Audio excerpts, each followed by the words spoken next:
Olá, boa tarde. Estamos iniciando mais um programa do Radar Podcast. Hoje recebendo uma amiga de militância, uma amiga de luta, a co-deputada estadual Sirlene Maciel, da bancada feminista do PSOL, que tem sido muito combativa na Assembleia Legislativa de São Paulo.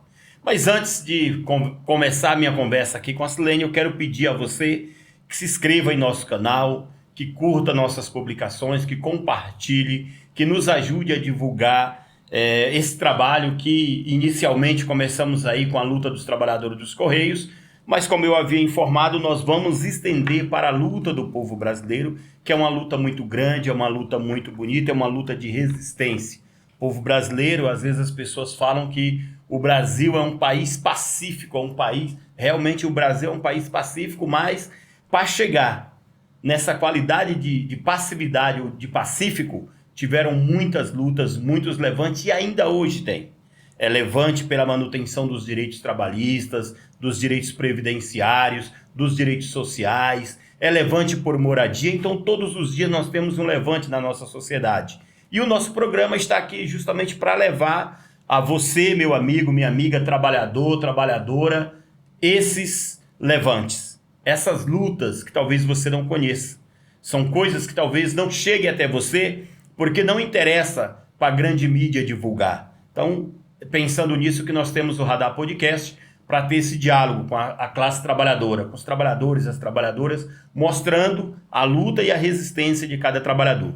E hoje recebo aqui a co-deputada estadual Sirlene Maciel, professora da rede estadual, da rede municipal de ensino, uma lutadora sindicalista, sambista nas horas vagas, está sempre aí, sempre numa roda de samba. Isso é muito importante, porque também é resistência a roda de samba. E eu passo agora para você, Sirlene, para você se apresentar, para você falar um pouco aí para o nosso povo. Sim, então primeiramente obrigada, Ribamar. É um prazer estar aqui com você nesse bate-papo. Eu sou Sirlene Maciel, sou professora. Eu sou professora na mesma escola há 17 anos, do Centro Paula Souza, na ETEC Aprígio Gonzaga, que fica lá no bairro da Penha, na capital, e também na ETEC Tereza Nunes, que fica lá em Arthur Alvim.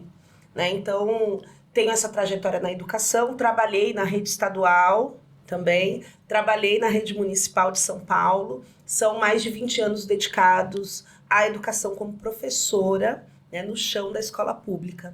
E hoje estou co-deputada da bancada feminista do PSOL, cumprindo esse papel na Assembleia Legislativa de representar, os servidores públicos, a questão da educação, que é o setor que eu atuo.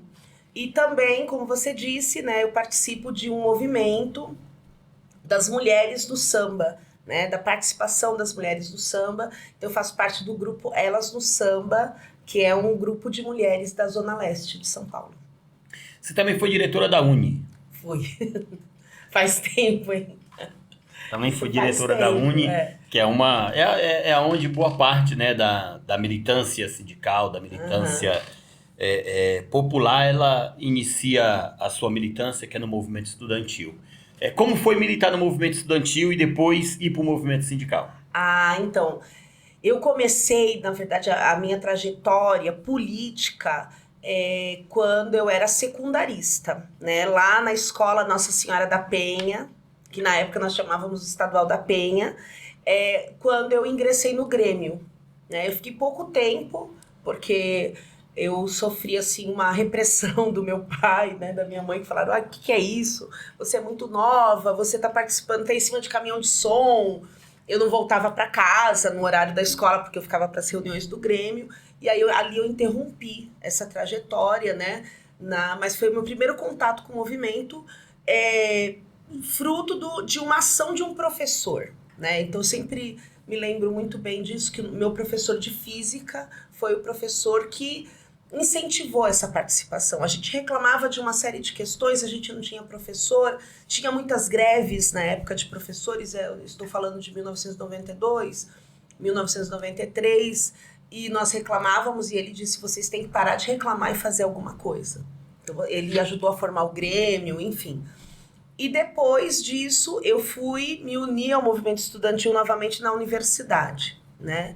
Que eu estudei numa universidade particular e que, na verdade, todo ano aumentava muito, né, a mensalidade e a gente não conseguia pagar. Então, quando começo o movimento contra o aumento da mensalidade, eu novamente me envolvo no movimento estudantil e de lá, né, eu nunca mais saí.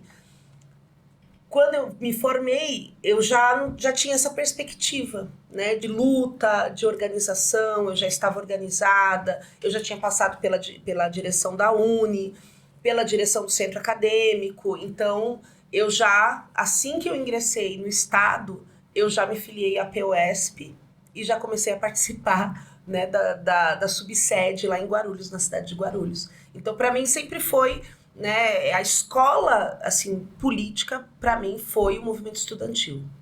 Perfeito, maravilha. Silene, e hoje, né, naquela época, os estudantes, nós estamos falando de 30 anos atrás, né? O movimento estudantil, ele já lutava contra o desmonte da educação pública, né? Porque faltava professor, faltava material didático, faltava material de trabalho para os professores, né? E hoje a situação não é diferente. Eu falo porque a minha filha, ela estuda numa escola pública do estado, né? E vou falar o nome dela aqui, que é a Escola Paulo Paganucci, lá em Ferraz de Vasconcelos, em que tem dia, ela sai de casa às 7 horas da manhã, 7h30 da manhã ela está dentro da escola. Quando dá 9 horas da manhã, ela diz: pai, vem buscar porque não vai ter mais aula. Nossa. Porque está faltando professor. E esse ano, inclusive, quer dizer, há 20 dias atrás, nós nos pegamos num dilema muito grande, que foi fazer uma conversa com ela sobre o futuro dela, e ela começar a chorar, porque para ela, com 15 anos, ela perdeu um ano da vida dela, porque na escola em que ela está estudando, a maioria das aulas são vagas, falta professor, porque o Estado não tem investido. Como que tem sido essa luta, por exemplo, da bancada dentro da Assembleia Legislativa contra esse desmonte da educação pública no Estado de São Paulo? Então, isso é muito sério, né? Muito sério. Eu lamento muito, né, pela sua filha, ela ter que passar por isso, porque, veja, é uma idade onde os sonhos, né, os sonhos rondam a cabeça das pessoas, né? A adolescência é um momento da vida muito importante, é um momento crucial. E você tirar esse direito a uma educação de qualidade, a uma educação, né, que a pessoa tenha acesso ao conhecimento, nós estamos falando de um crime. E eu considero isso, eu considero que o governo do estado de São Paulo, hoje, ele é criminoso, porque ele está desmontando a educação. E essa é uma luta que começou, nossa, né, contra esse desmonte, que começa logo do início do governo. Porque a primeira medida desse governo foi indicar para secretário de Educação o Renato Feder. O Renato Feder, ele não é um pedagogo, ele não é um conhecedor da educação, né? Quem é o Renato Feder? O Renato Feder é um empresário da educação, sócio da Multilaser, que tentou, né, destruir a educação no Paraná. Então ele já vem com esse protesto dos professores, dos educadores no Paraná, porque a política dele não é uma política de preservar, né, de investir na educação, mas tirar da educação. Essa é a política dele, utilizar a educação para os seus investimentos pessoais. Esse foi um motivo de pauta de toda a oposição na Assembleia Legislativa. Nós fizemos denúncia no Ministério Público, porque ele tem um envolvimento, ele é sócio da Multilaser, que é quem hoje coloca as plataformas educacionais dentro da escola pública. E mais, não sei se você se lembra, ele tentou destruir, na primeira medida desse secretário foi não aceitar o Programa Nacional do Livro Didático. Né? E aí isso é assim, uma afronta ao direito dos estudantes. Por quê? Porque esse livro didático, eu não sei se você se lembra, você vai se lembrar, e as pessoas que estão nos assistindo, né, que viveram os anos 90, anos 80 na educação pública, nós não tínhamos acesso ao livro.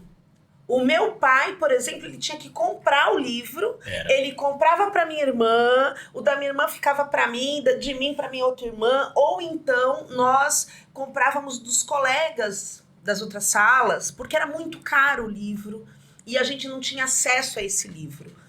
Então foi uma luta, né, da classe trabalhadora, ter um programa nacional do livro didático foi uma reivindicação nossa. Essa foi uma reivindicação muito importante. Então, isso significa o estudante chegar na escola e receber um livro de português, um de matemática, um de física. Ele não tem aquilo da segregação que existia, que muitas vezes o estudante ia para a aula e ele não tinha livro. E que, inclusive, essa segregação é fruto da ditadura militar, porque nós só conseguimos ter acesso ao livro didático após a reabertura democrática, né, e a luta dos movimentos sociais, do movimento sindical, pela implantação do livro didático, né? Exatamente. Então é uma luta que é muito importante. Isso mostra o projeto que o governo do estado tem para a educação, né? Que vai no contrassenso do que está acontecendo a nível nacional. Enquanto outros estados estão investindo em educação, estão investindo em qualidade de ensino, nós vemos, por exemplo, a região Nordeste inteira ser recordista nos exames do Enem, né? Em redação, em língua portuguesa, em matemática, em nota máxima no Enem. Sim. E as escolas públicas do estado de São Paulo cada vez mais decaindo, né? Isso mostra que projeto que o governo do estado de São Paulo tem para educação, e não só para educação, para segurança pública. Hoje eu estava vendo um vídeo, inclusive, né? Nós vamos voltar para o assunto, mas estava vendo um vídeo, inclusive, hoje de policiais civis se organizando, policiais militares se organizando para cobrar do governo do estado a propaganda que ele está fazendo da polícia militar. Porque no papel, na propaganda eleitoral, porque isso já é uma propaganda pré-campanha do Tarcísio, a polícia militar é muito linda. Mas a população não sabe que os policiais muitas vezes têm que trocar, têm que revezar o seu colete, quando não tem que comprar do próprio bolso o colete para utilizar, para não ser morto na rua, né? Então, é a política que o governo do estado tem para a segurança, para a saúde e para a educação. Mas voltando ao nosso ponto de educação. Então, ele começa com isso, por uma resistência nossa, do movimento, dos parlamentares.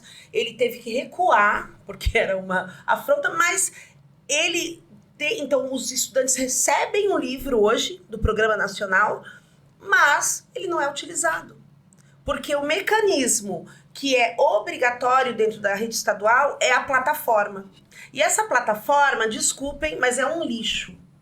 Um lixo porque tem dados errados. Nós já pegamos várias, eu fiz vários posts, vários vídeos mostrando isso, né? Que a gente recebe muitas denúncias, Ribamar, várias, de estudantes, de professores. O professor vai dar aula e tem um dado errado, dado histórico errado, né? Tem erros de português, assim, a qualidade questionável.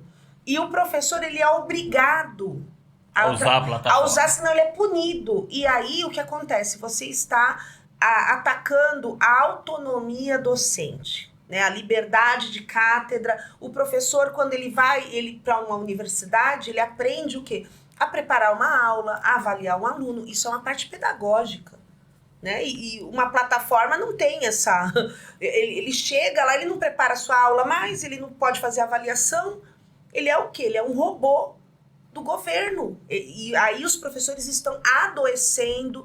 E essa semana saiu uma matéria já que 92% a mais o número de professores adoecidos durante essa gestão, com problemas psiquiátricos e psicológicos, porque os professores não estão aguentando a pressão e por isso os professores faltam, estão adoecidos, né? Muitos estão desistindo da carreira, né? Porque, diga-se de passagem, também um ataque enorme à carreira. Hoje o professor da nova carreira do Estado é um professor estatutário precarizado, que trabalha sem direito à licença médica, sem direito à abonada, sem direito a todos os direitos que existiam, acabou, né? Já lá na gestão Dória. E agora, junto com essa gestão, né, que começa a pressionar e fazer um assédio institucional aos professores, a gente tem esse saldo de professores adoecidos. E aí você vai ter qual tipo de ensino para os estudantes, né? Uma falta de ensino. Então, esse é um grande ataque. Mas mais do que isso, né? Nós vimos agora, ele está dividindo as escolas, eu não sei se vocês estão sabendo, né? Mas saiu uma resolução a semana passada, que a escola que tiver 1.200 estudantes, ele vai colocar 2 diretores, vai dividir como se fosse no mesmo prédio 2 escolas, que a gente não sabe com qual interesse, mas qual objetivo está fechando as salas do noturno. Só lá na região de Itaquera são 12 escolas que o ano que vem não terão noturno. Tá? E a gente está falando de um bairro, você conhece, a gente é da Zona Leste, que não é assim, Itaquera não é um bairro grande. Então, o estudante que mora em Itaquera, ele vai ter que se deslocar para uma única escola que vai ter o noturno. E provavelmente vai acontecer o que com esse estudante? Ele vai evadir.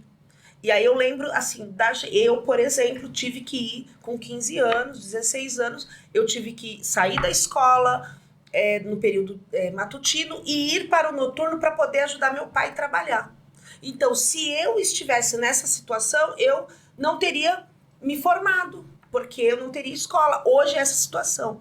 Em todo o estado, o governador Tarcísio está fechando o ensino noturno, criando um programa de EJA, que ele está chamando EJA Flexível, e esse EJA Flexível é uma vergonha, é um absurdo, é uma sala que vai ter de 0 a 500 alunos. Esses alunos vão... Então, todo mundo que quiser pode fazer o tal do EJA. Se matricula e você vai uma vez por mês na escola, numa sala que pode ter até 500 alunos. Ou seja, é um desmonte. É um desmonte total. E o objetivo, né? Na realidade, a gente sabe que eu terminei o meu ensino médio, eu já estava trabalhando nos Correios, né? Terminei o último ano, eu estava trabalhando no Correio, no noturno. E a vantagem que me levou a concluir o ensino médio, trabalhando, é que eu morava a 1,5 km da escola. Olha. Né? A 1,5 km da escola. Se eu morasse mais distante, eu não tinha condições de fazer, porque eu chegava do serviço às 18 horas e às 19 horas eu tinha que estar na escola. E aí a gente fala que o grande objetivo das políticas que vêm nesse sentido é de fazer com que o povo pobre cada vez mais tenha dificuldade de acessar a educação. A educação pública de qualidade está sendo desmontada no estado de São Paulo. E é uma política direcionada. Não é uma política para a classe média. Não é uma política para quem está no Morumbi, para quem está nos Jardins. É uma política para a Zona Leste, para o fundão da Zona Sul, para o fundão da Zona Oeste, para o fundão da Zona Norte, para a população pobre. Para o jovem que tem que estar 6 dias por semana dentro de um supermercado, dentro de uma farmácia, no trabalho informal, para sustentar a sua família e ter que enfrentar uma escola no período noturno. E fazendo isso, fechando essa sala de aula, ele prejudica muito. Sim. Agora, por exemplo, de outubro até agora, o dia 19 de novembro, eu acho que meus filhos ficaram mais ou menos uns 7 ou 8 dias em casa, com aulas remotas. Isso. Que é um absurdo, gente. Meu filho tem 14 anos, está no 9º ano do ensino fundamental. Como é que essa criança ela vai aprender no ensino remoto? Porque em casa ele pode ligar o celular e deixar ali e fazer qualquer outra coisa. É uma realidade. Uhum. Imagine os nossos jovens hoje no ensino fundamental, no ensino médio, em aulas remotas, em aulas online, em aulas em que ele não tem ali o acompanhamento do professor. É um desmonte total da educação. Claro. Né? E eu acho que a bancada, se eu estava dando uma olhada nos projetos da bancada, se não me engano, tem um projeto que contrapõe exatamente essa plataformização, não é isso? Sim, sim. Nós estamos com um projeto que, primeiro, a escola deve decidir se ela quer ou não ter a plataforma e ela deve decidir qual a plataforma que ela quer utilizar. E não ser uma coisa imposta, né, de maneira uniforme. Por quê? Porque as escolas, quando você pensa em educação, em conteúdo, né, pedagógico, você pensa numa realidade regional, né? Nós temos alunos quilombolas, né? Nós temos comunidades periféricas, indígenas, enfim. O estado de São Paulo é muito diverso. E você plataformizar e colocar uma plataforma única, você não leva em consideração. Porque, veja, nós não somos contrárias à tecnologia. A tecnologia, ela pode ser e deve ser utilizada para a educação. Isso é uma questão, nós não somos contrárias. Mas a forma como está sendo utilizada a tecnologia, ela está gerando um desserviço para a educação e não auxiliando, né? Porque a tecnologia ela tem que auxiliar a gente para a gente avançar e não retroceder. Então, o nosso projeto, ele prevê isso, né? Uma plataforma, se a escola decide, a comunidade decide, e a comunidade escolhe como vai ser, né? Sem essa questão mercadológica.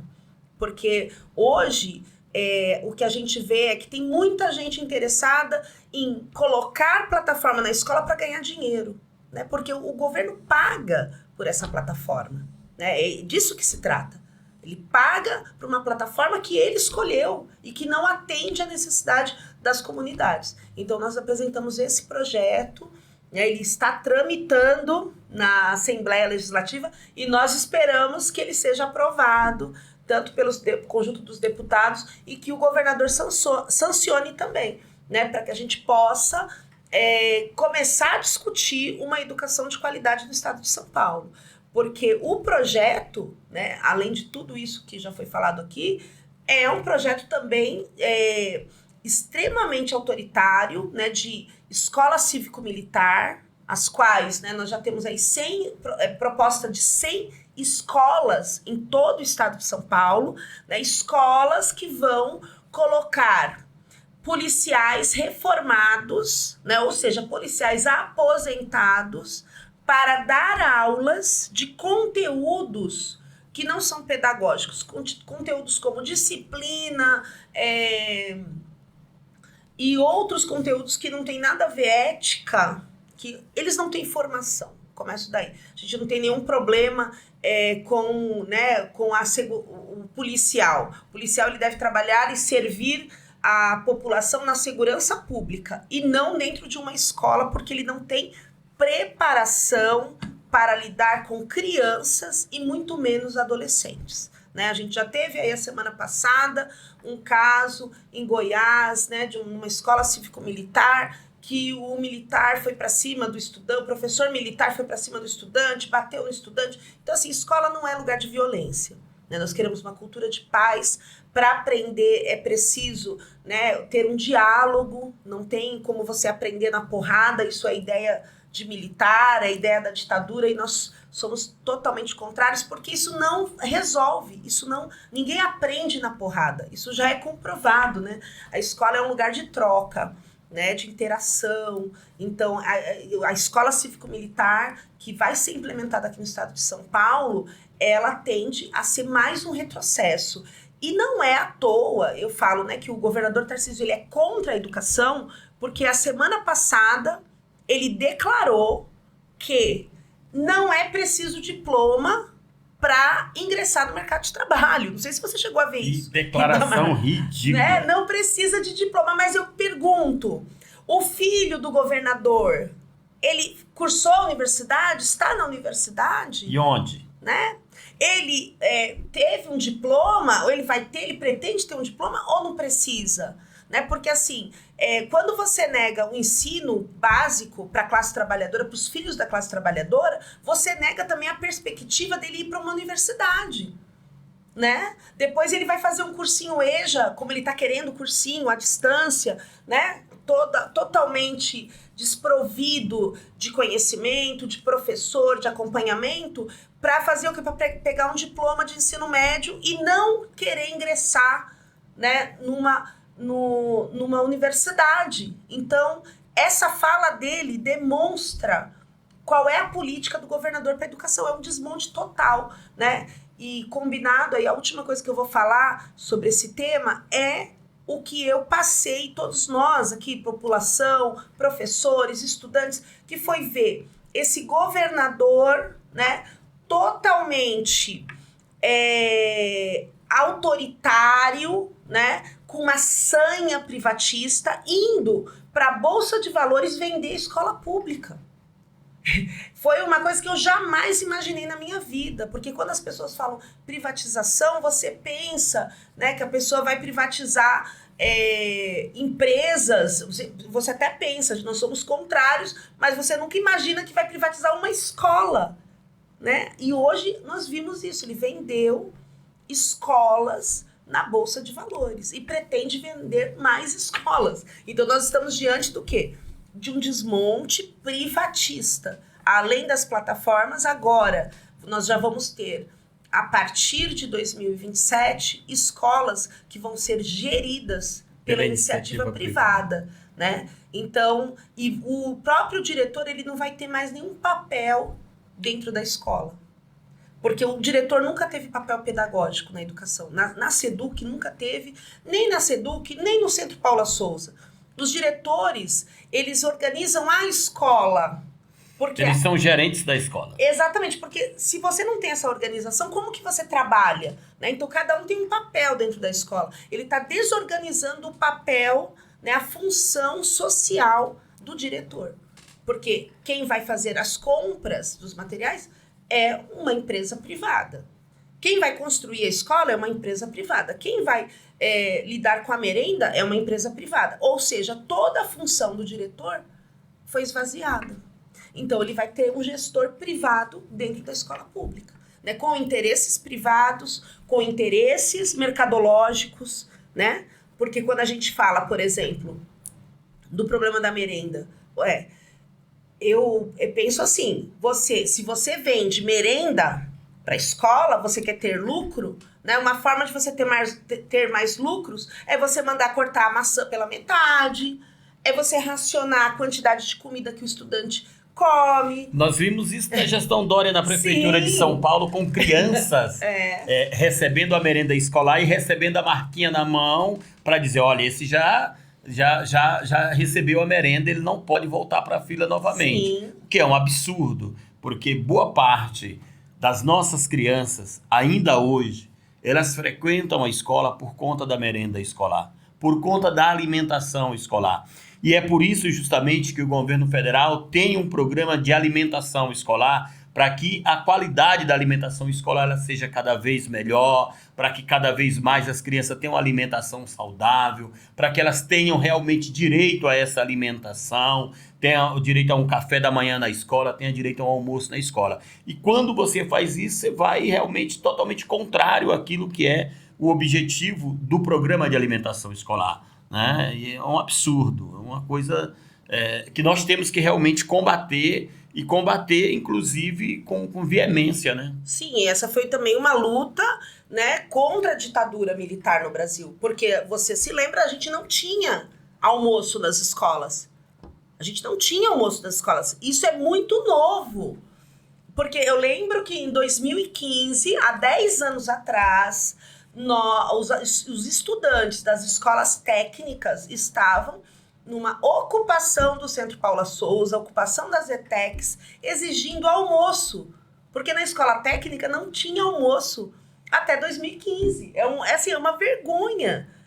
Você pensar, né, que eles implementaram em 2015, 2013, 2014, eles implementaram um ensino técnico integrado nas ETECs e não tinha almoço. Os estudantes desmaiavam. A gente tinha que ir lá na cantina comprar, sabe, uma coxinha para o aluno, alguma coisa para ajudar eles, porque eles recebiam um biscoito, merenda seca.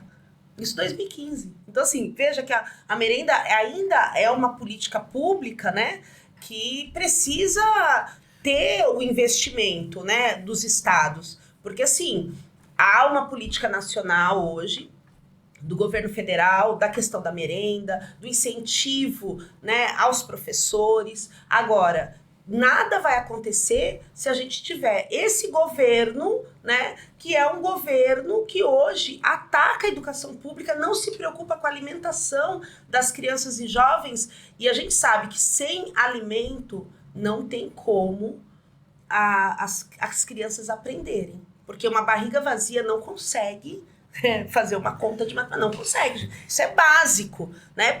Quando você massifica a educação no Brasil, parte de massificar é você garantir a permanência desses estudantes. Ela costuma dizer assim que no trabalho, na igreja, né?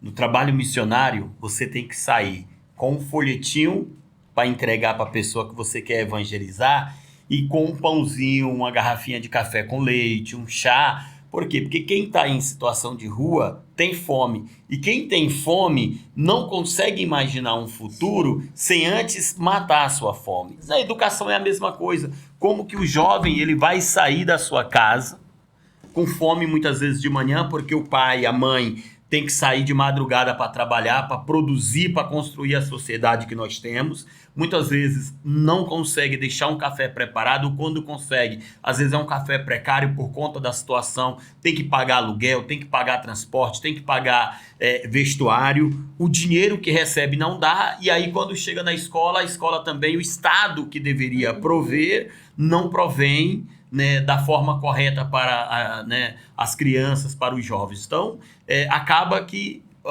o seu intelecto, a sua cabeça, ela não consegue pensar de fato de uma forma concreta, correta, naquilo em que ele está vendo. Por quê? Porque a fome ela fala mais alto, claro. Ela pesa mais, né, na hora de você raciocinar, né? Bom, Silene, eu acho que a gente deveria fazer um programa aqui só para a gente falar de educação, porque é um caso muito sério.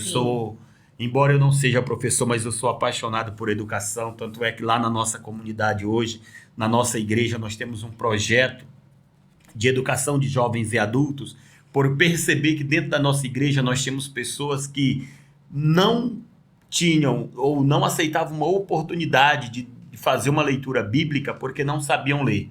E nós levamos para dentro da nossa igreja esse projeto porque nós somos apaixonados pela educação, por esse projeto. Mas eu queria falar um pouco mais sobre os projetos da bancada, né? A bancada ela tem também uma luta muito grande, né, contra a violência doméstica, contra a violência contra a mulher. E eu vi que vocês têm um projeto que propõe o auxílio financeiro para as mulheres vítimas de violência doméstica, né? Como que é esse projeto? Fala um pouco sobre essa iniciativa da bancada. Sim.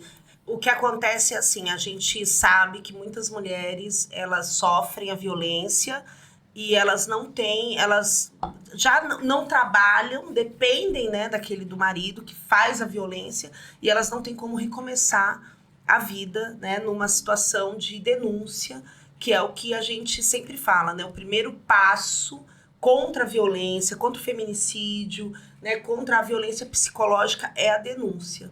E nós queremos fortalecer as mulheres para que elas possam estar firmes e denunciar, porque o combate à violência começa pela denúncia. E sem recursos financeiros, né, muitas vezes não tem como. Então, esse é um projeto que para nós é muito importante, que tem a ver com essa questão, né, de você dar condições para essa mulher, essa vítima da violência, dela recomeçar a sua vida. A gente sabe que muitas vezes também essas mulheres, elas são mulheres que carregam os filhos, né, consigo, e a situação é muito mais difícil para você ingressar no mercado de trabalho. A gente vive numa sociedade que é uma sociedade machista, né? É uma sociedade patriarcal. Por mais que hoje a gente tenha mulheres em espaços de poder, a gente não superou completamente, né, essa situação. Então a gente precisa dar, né, todo o apoio, ou seja, impulsionar as mulheres. A gente tem um lema que é: a gente sobe e a gente vai puxar as mulheres junto com a gente. Por isso que nós somos um mandato de mulheres, né, coletivo. Nós nos intitulamos um movimento de mulheres, né? A bancada feminista é um mandato, mas é também um movimento, porque quer trazer outras mulheres com a gente e impulsionar essas mulheres. Mas mesmo dentro do parlamento, mesmo vocês tendo assumido um mandato, né, são 5 co-deputadas, né? Vocês enfrentam, mesmo dentro do parlamento, esse machismo, esse reflexo dessa sociedade, porque ali, né, nós temos hoje uma bancada dentro da Assembleia Legislativa de São Paulo, em que eu acho que 70%, 80% ali são pró-governo, são bancadas que são financiadas pela igreja. E aí eu quero dizer para vocês que, embora eu seja pastor, nós temos um trabalho totalmente diferente do que esses caras têm. Tanto é que, se você é mulher, vítima de violência doméstica, de Suzano, da região do Alto Tietê, e precisar de ajuda, você pode procurar nossa igreja lá no Miguel Badra, na rua Benedito Salomé da Anunciação, 391. Você pode procurar a pastora Cristina. Se você não quiser me procurar, você pode procurar a nossa irmã Diaconisa Thelma, nossa irmã Doraci, que são mulheres que estão lá sendo preparadas para receber você, mulher, que é vítima de violência doméstica, que precisa de uma ajuda. Se nós não pudermos ajudar de imediato, a Sirlene é nossa parceira. Por várias vezes eu já tenho passado, né, algumas pessoas que têm esse problema, que têm essa dificuldade. Nós tivemos, eu acho que inclusive foi a menina que precisava ir para Pernambuco, né, que eu entrei em contato com vocês para que a gente ajudasse, uma menina da igreja que estava com muitos problemas ali com o companheiro, e que acabamos conseguindo resolver. Então, nos procure. Mas, infelizmente, dentro da Assembleia Legislativa, dentro da Câmara dos Deputados, nós temos esse problema. Sim. Como que é enfrentar esse problema dentro de um espaço que deveria combater? Então, nós tivemos aí, vocês viram, né, um pedido de cassação da bancada feminista, né, pelo deputado Lucas Bove, porque ele teve ele foi denunciado pela ex-mulher de violência. Foi para a comissão de ética, e nós defendemos na comissão de ética a cassação dele, né? E tivemos um voto apenas favorável, que foi o voto da deputada Ediane Maria, também do PSOL.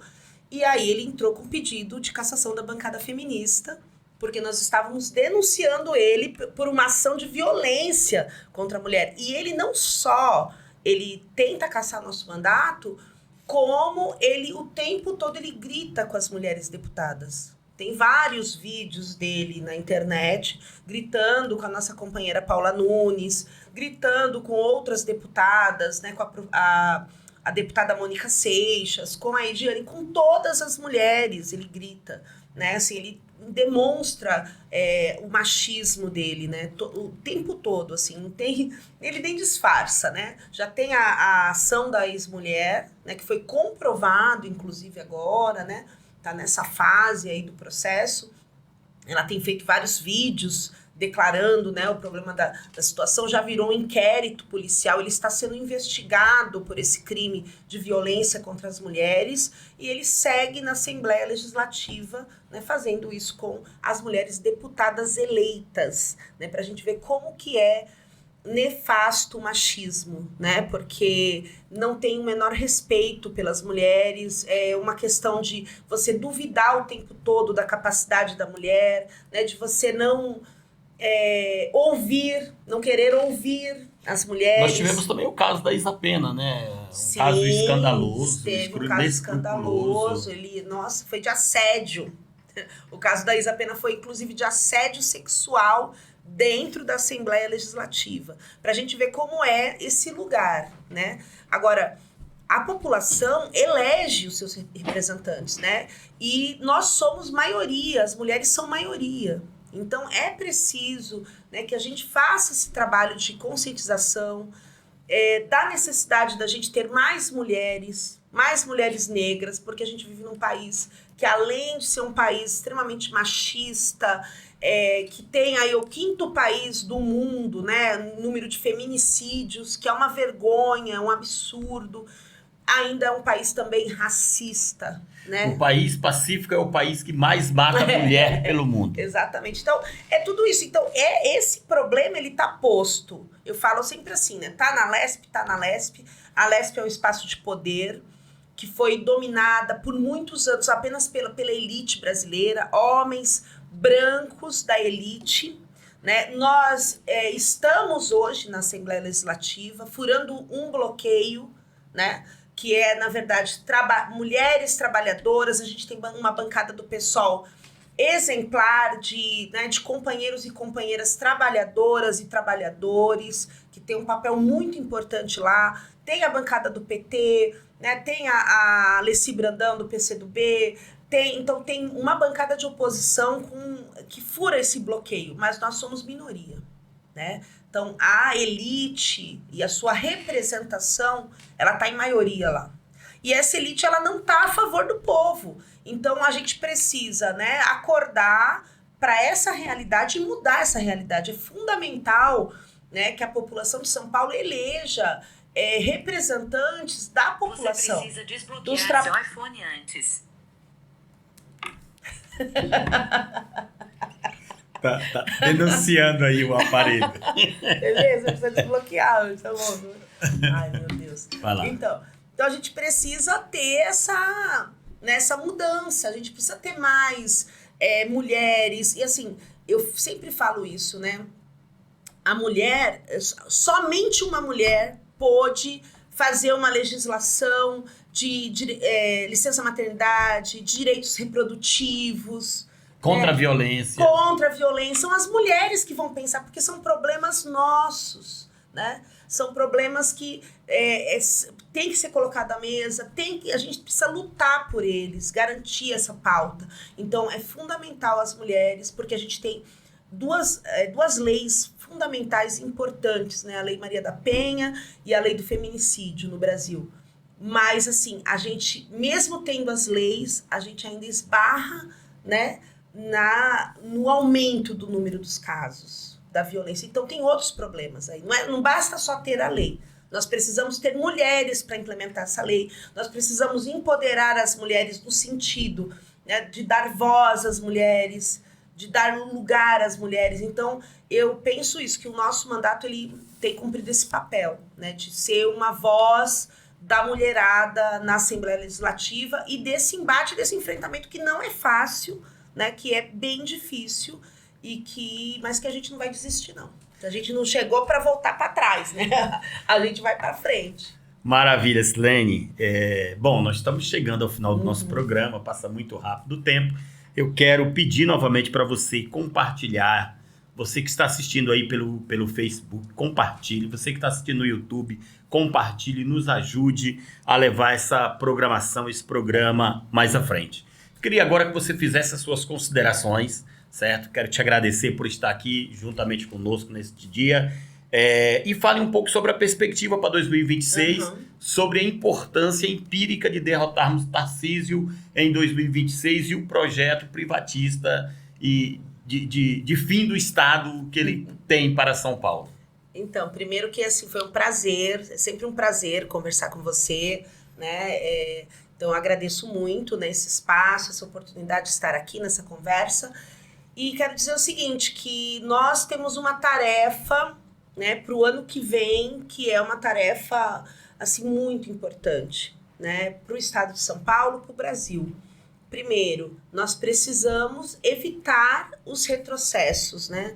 A gente passou por os últimos 3 anos, né, por diversos embates, tanto no Congresso Nacional, como aqui no estado de São Paulo, né, porque nós temos uma extrema-direita no país, né, que não conseguiu ganhar as eleições para o governo federal, mas que conseguiu ter uma bancada, né, substancial dentro do Congresso Nacional e que quer impor à sociedade retrocessos históricos sobre direitos reprodutivos das mulheres, né, sobre várias questões fundamentais. Então, nós vimos esse embate o tempo todo.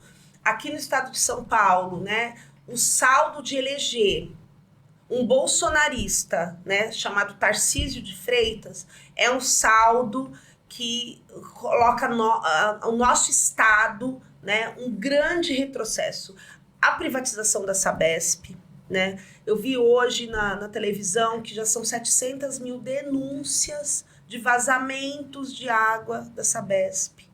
Só para te dizer, o aumento, por exemplo, na conta de água, lá na nossa igreja, por exemplo, nós tínhamos uma conta que era em torno de 200, 220 reais.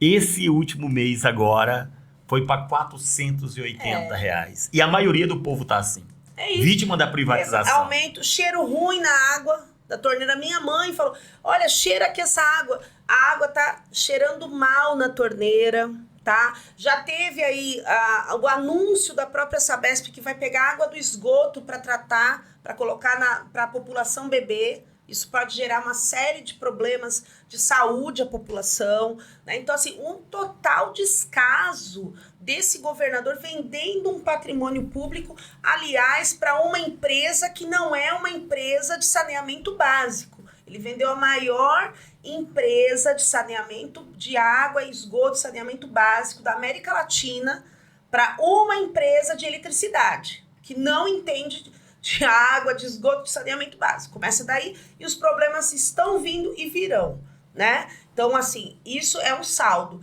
O desmonte das escolas públicas, o retrocesso na saúde, a privatização da fábrica pública de remédios, que foi a FURP, que passou também agora na Assembleia Legislativa, né? O fechamento dessa empresa, da FURP, é uma vergonha também isso, ou seja, menos remédio gratuito para a população.